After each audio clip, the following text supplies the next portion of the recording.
এখন এখন সত্যি বলতে গেলে যে ও আমার সাথে কেন এতটা অন্যায় করলো, আমি কত কষ্ট করে সংসার করেছি, ও আমার সাথে এত বড় অন্যায় কেন করলো? আমার দুটো বাচ্চা রয়েছে, বাচ্চার কথা একবারও ভাবলো না, একবারও কষ্ট একবারও ও ভাবলো না যে দুটো বাচ্চা রয়েছে, যে কিভাবে আমরা এই করি, যে ও দুটো বাচ্চা যে আমার সাথে একবার সমাধান করার চেষ্টা করলো না।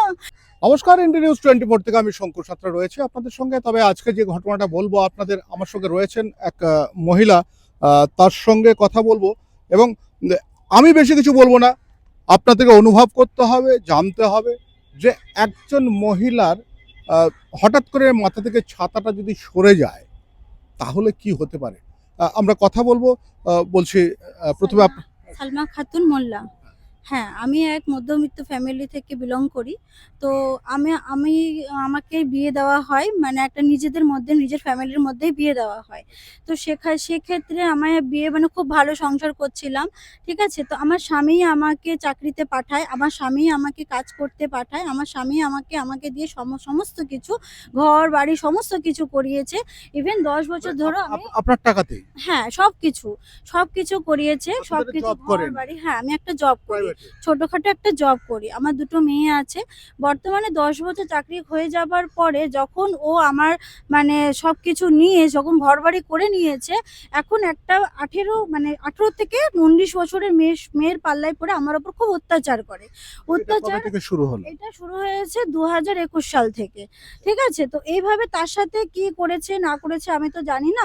তো বাট আমার উপর অত্যাচার করে। এতটাই নির্যাতন করে যে আমাকে মেরে মাথা ফাটিয়ে রক্ত ঝরিয়ে দেয়। আমার নাইটি পুরো মানে ভিজে যায়। এরকমই অত্যাচার করে। তো এই করে আমি আমার বাপের বাড়ি চলে যাই। তো আমাদের সাথে কোনো রকম যোগাযোগ না করাতে আমি আবার শ্বশুরবাড়িতে আসি। আমাকে বাড়ি থেকে টেনে রাস্তায় বার করে দেয়, যে মানে আমাকে এতটাই নির্যাতন রাস্তায় বার করে দেয়, আমার ২ টা বাচ্চা সহ। ২ টো বাচ্চা সহ রাস্তায় বার করে দেয়। আবার আমি সবাইকে মানে সবার কাছে অন্যায় স্বীকার করে আবার বাড়িতে আসি। আপনি অন্যায় স্বীকার করলেন কেন? হ্যাঁ, কারণ ও বলতে চাইছে যে আমি নিজে থেকে চলে গেছি। আচ্ছা। কিন্তু ও যে বার করে দিয়েছে সেটা স্বীকার করছে না। শুধু স্বামীর ঘর করব বলে, স্বামীর সঙ্গে থাকবো বলে আমি আবার আসি। আমি আবার কতদিন ধরে এটা এরকম করেছেন? এরকম ২০২১ সাল থেকে এরকম চলছে। ঠিক আছে? এবার লাস্টে গিয়ে আমাকে চাকরিটা ছেড়ে দিতে হলো। চাকরিটা আমি ছেড়ে দিলাম। চাকরিটা ছেড়ে দিয়ে আমার পেটে বাচ্চা থাকা অবস্থায় আমাকে নির্যাতন এতটাই করেছে যে আমার গায়ের উপর উঠে গলা টিপে ধরেছিল। পেটে বাচ্চা থাকা অবস্থায়। মারা যেতেন? হ্যাঁ, তো ও এটা বোঝেনি যে আমার কি হবে। তো পেটে বাচ্চা থাকা অবস্থায় গলা টিপে ধরেছিল। তো কোনো রকম আমার বাচ্চাদের চিল্লানোর কান্নাতে সব প্রতিবেশী এক জায়গায় হয়ে যায়। সবকিছু এক জায়গায় হওয়াতে সেটা আবার ফের আমাকে ছাড়ানো হয়, করা হয়। তো আমি কি করি, থানায় গিয়ে জিডি করি। থানায় গিয়ে জিডি করে বাড়িতে আসার সঙ্গে আমাকে আবার ঘর থেকে বের করে দেওয়া হয়। মানে ওই বাচ্চা অবস্থায়। আলটিমেটলি ঘর থেকে বের করে দিয়েছে? হ্যাঁ, একদম আল্টিমেটলি পুরোটাই আমাকে ঘর থেকে বের করে দিয়েছে।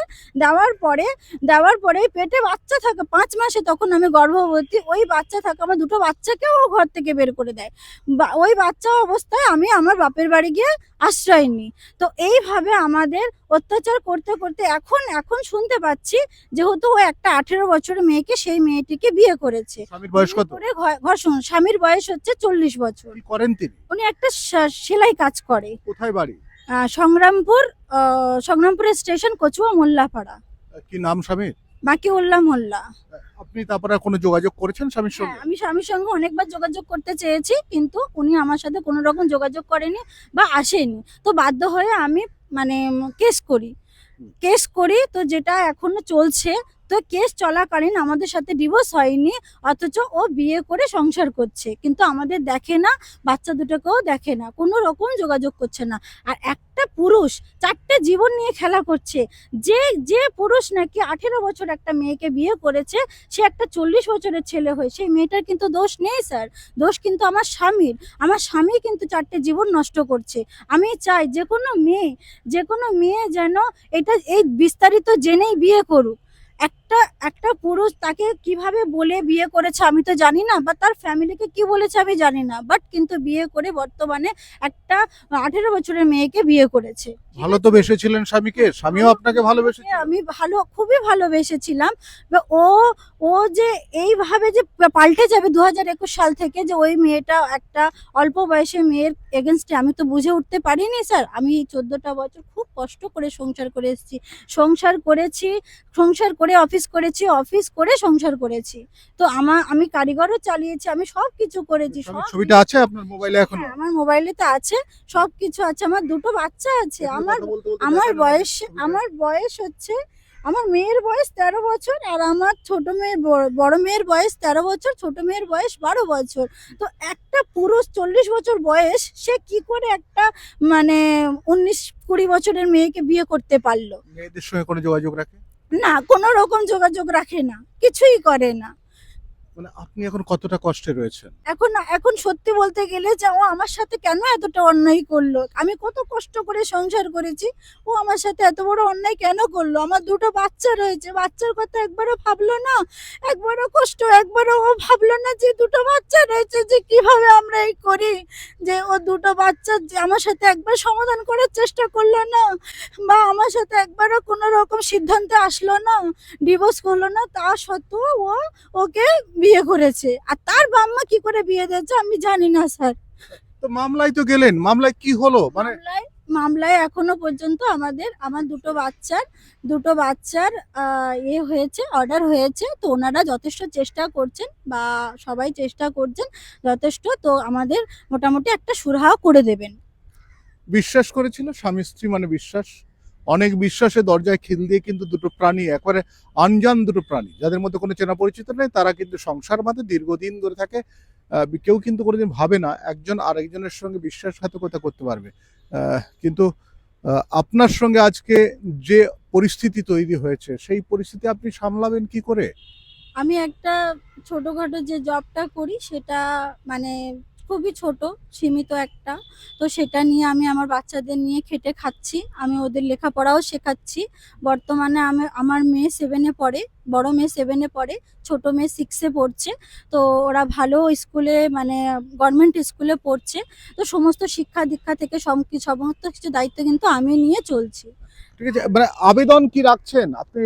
আমি আবেদন চাইছি যে এরকম পুরুষের হাতে কোনো রকম মানে এর প্রতিবাদ করা হোক, যাতে এরকম পুরুষের হাতে কোনো মহিলা না পড়ুক, যে এরকম পুরুষ একটা 4টে জীবন নিয়ে খেলা করছে। এটার জন্য একটা প্রতিবাদ করা হোক। মানে আপনার প্রতিবাদ মানে আপনার জীবনে একটা অধ্যায় শেষ, ভালো হ্যাঁ। স্বপ্নের অধ্যায় শেষ হয়ে গেছে। হ্যাঁ, শেষ হয়ে আমার জীবনটা পুরো শেষ হয়ে গেল। আমার এই যে বয়সে কেউ আমি 2টো বাচ্চাকে নিয়ে কি কারোর সঙ্গে সংসার করতে পারবো? তাহলে একটা পুরুষ হয়ে সে 2টো বাচ্চার কথা ভাবলো না, আমার জীবনের কথাও ভাবলো না। অথচ আরেকটা মেয়েকে নিয়ে এসেছে, তার জীবনের কথাও ভাবলো না। তাহলে ও একটা পুরুষ 4টে জীবন নিয়ে কেন খেলা করছে? কেন করছে? তো আমার রিকোয়েস্ট, সেই মেয়েটার বাপ-মা এখনো অনেক সময় আছে, যাতে একটা সমাধান করুক, এটাই আমি চাইবো। সেই মেয়েটার, সেই বোনটার আমার আমার তার উপর কোনো অভিযোগ নেই। মানে এখনো সংসার ফিরে চাইছেন? হ্যাঁ, সংসার তো ফিরে অবশ্যই চাইবো। সে স্বামী যদি আমার কোলে ফিরে আসে, আমি তো সংসার অবশ্যই করবো। কিন্তু সেই মেয়েটা থাকলে কি উভয়, সেও আমার সাথে সংসার করতে সুখী হবে না, আমিও সুখী হব না। তার জীবন এখনো আছে, মানে তার বয়স এখনো আছে। সে চাইলে অন্য জীবনযাপন শুরু করতে পারবে। ঠিক। অর্থাৎ উনি নিজে আমি রোজগার একটা মেয়ের করেছেন। জীবনের কথা ভেবেই বলছি, কারণ বর্তমানে আমার 2টো মেয়ে আছে, তাদেরও জীবন আছে। তার এইভাবে যদি আমার স্বামী যে অন্যায়টা করেছে, তার সঙ্গে আমাদের সাথে তো করেছে, প্লাস তার সঙ্গে যে অন্যায়টা করেছে, কিন্তু এটা ঠিক করেনি আমার স্বামী। কারণ সে তার জীবন এখন আছে, সে পারলে অন্য জায়গায় দেখে বিয়ে দিতে পারতো সেই মেয়েটিকে। সে কেন নিজের সাথে জড়িয়ে নিল? সে কি আমার সাথে আন্ডারস্ট্যান্ডিং করতে পারতো না? ঠিক।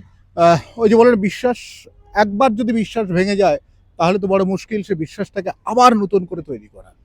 একটা জীবন, একটা আসলে আমরা আমাদের ভারতীয় যে সংস্কৃতি রয়েছে, আমাদের বাঙালিদের যে সংস্কৃতি রয়েছে, আমরা একটি ছেলে আরেকটি মেয়ে যখন বিবাহ বন্ধনে আবদ্ধ হই, তখন কিন্তু আমরা এটা বিশ্বাস করি যে একজন আরেকজনের সঙ্গে একেবারে শেষ দিন পর্যন্ত কাটাবো। আর সেই শেষ দিন পর্যন্ত কাটানোর যে আমরা একটা প্রতিশ্রুতি নিই, সেই প্রতিশ্রুতি কেউ হয়তো রক্ষা করে, কেউ রক্ষা করতে পারে না। কিন্তু আজকে এনার যে পরিস্থিতি হয়েছে সেই পরিস্থিতিতে আহ, হ্যাঁ, আমার সাথে খুব বড় ধোঁকা হয়েছে। আমি ছোট্টবেলা থেকে আমার স্বামীর সঙ্গে সংসার করে এসেছি। স্বামীর সঙ্গে মিশে কাজ কারবার থেকে সবকিছু কত নিজে বছর বয়সে বিয়ে হয়েছিল? আমারও ১৬ বছর বয়সে বিয়ে হয়েছিল স্যার। ১৬ বছর বয়সে আমার বিয়ে হয়েছিল। আমি সংসার সামলে উচ্চ মাধ্যমিক পরীক্ষা দিয়েছি। সংসার সামলে আমি মানে কম্পিউটার শিখেছি। সংসার সামলে আমি সবকিছু করে এসেছি। আজকে আমার স্বামী আমার সাথেই প্রতারণা করেছে। পড়াশোনা কতদূর করেছিলেন? আমি এইচএস কমপ্লিট করেছি। এইচএস কমপ্লিট করেছেন মানে বিয়ের পরে? হ্যাঁ, বিয়ের পরে কমপ্লিট করেছি। তারপর কম্পিউটার কোর্স থেকে আরম্ভ করে সবকিছু করেছেন? সবকিছু করেছি।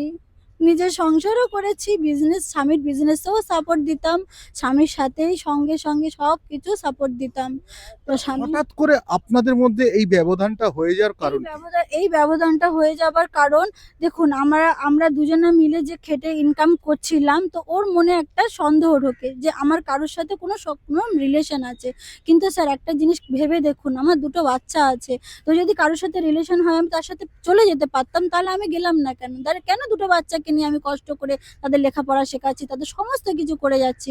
কিন্তু আজ পর্যন্ত আমি কোনো কিছু করিনি। তার সত্ত্বেও আমার স্বামী ওই মেয়েটির সঙ্গে জড়িয়ে বা আমার সাথে অত্যাচার করে আমার পেটে বাচ্চা থাকে। আমি আমার স্বামীর কথা মেনেই আমি সমস্ত কিছু চাকরি-বাকরি সব ছেড়ে দিই বাচ্চা নিই, যে আমার স্বামী যেটা ভালো চায় সেটার জন্য।